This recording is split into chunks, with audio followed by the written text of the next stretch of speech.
gabi sa tanan mga guys. So ari pabalik ko lang sa inyo nga ang Iloilo Bike Shop. Madamo available nga mga klase sang bike pambata, fixed gear, road bike, mountain bike, full sus.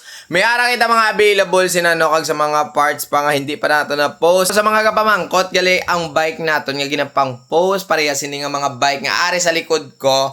Pwede na installment, pwede na cash, pwede na ipa-deliver kung diin ka man. Hulugan ha, ginahambal ko. Installment kita, home credit. May aragid kita sina. So sa mga gusto mag-installment, kadto lang kamo sa may Iloilo Bike Shop. There is namtang sa may Tagbak Terminal. O arag lang gid sa tubang sa terminal. Dakad to ka didra and then magdala ka one valid ID at syempre magdala ka ng pang down mo para at least makadala ka sang bike kag isa pa ang mambal ko subong nga daan nga chimpo. Nagmahal ang gasolina kati kung ga bike to work ka, pwede gini sa imo ano tawag na naga-commute ka gali no. So mahal ang gasolina o di kaya nagamotor ka, so mahal ang gasolina so magbike ka.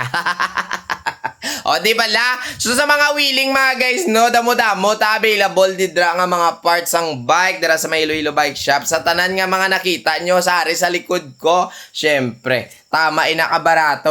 So, ang mga bike mga guys, hindi na balanta ko sa inyo, no? Available gid na. Oo, pili na da samtang mahal ang gas magbike ka danay. Amo nang ginambal ta dapat makasave kita danay sa subong at chimpo kay waay takabalo. Base dugay-dugay waay na sang gasolina nga mabakal. O, di ba? O, si? PM nyo ko mga guys ha, hindi magduwa-duwa sa presyo. PM mo ko. Okay pa deliver, PM mo ko, ha? Hindi magkahuya mag-PM sa akon, hindi magkahuya kung kay balan mo kung once nga nahuya ka gani. Amo ginambal na mo basta Pilipino kung kaysa mahuluyaon. Wala! Hindi ka mahuya, kay kung mahuya ka gani, hindi ka ka-bike. O, di ba la? Mambal ko sa inyo, nationwide delivery kita mga guys, ha? PM lang sa color, sa model ng bike na gusto natin, and then sana po, pakipalo naman yung Iloilo Bike Shop Official, yung bagong page natin na maraming salamat. And God bless! Mayong gabi! Yara po ta!